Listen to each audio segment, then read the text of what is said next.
Yung, kamusta mga boss? APB Suzuki, meron tayo dito. Ayan. Yung APB Suzuki niya. So, concern ni boss dito, maingay yung pangilalim niya. So, pag dumadaan siya sa lubak, hams, talagang ramdam niya or naririnig talaga niya yung ingay. Ayun, na-diagnose natin dito mga boss at yun, nabaklas na rin natin.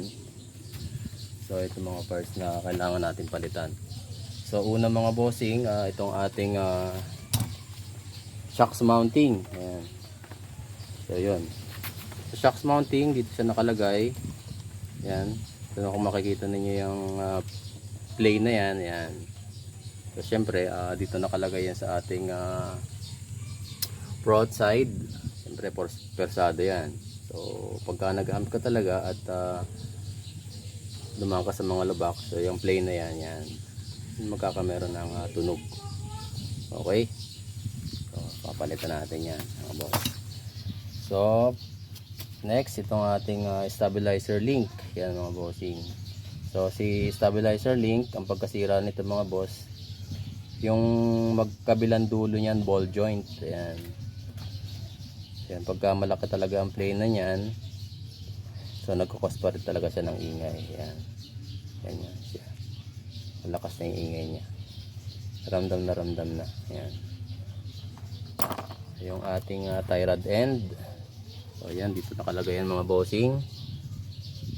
Yan. So yun, ang pagkasira naman yung mga boss, ito. So may ball joint din yan. Siyempre, moving parts yan. Yan.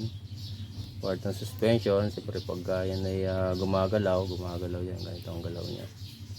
So katagalan, yung ball joint na yan nagkakameron ng play at talagang nagkukos ng ingay.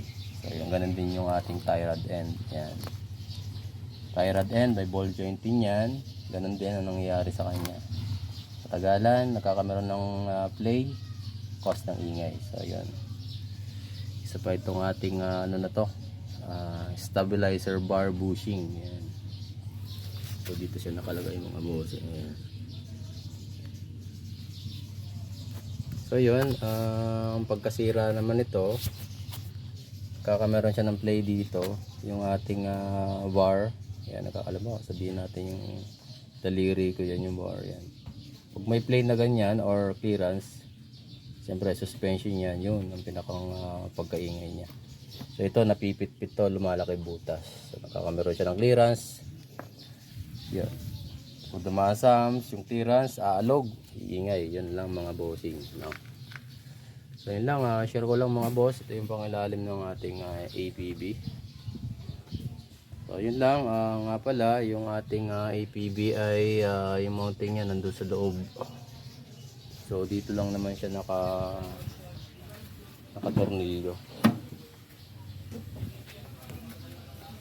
So tanggalin nyo lang yung box dito.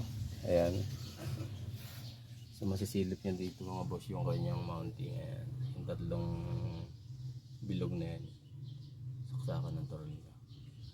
Okay mga boss, yun lang. Share ko lang sa Suzuki APB. Thank you for watching.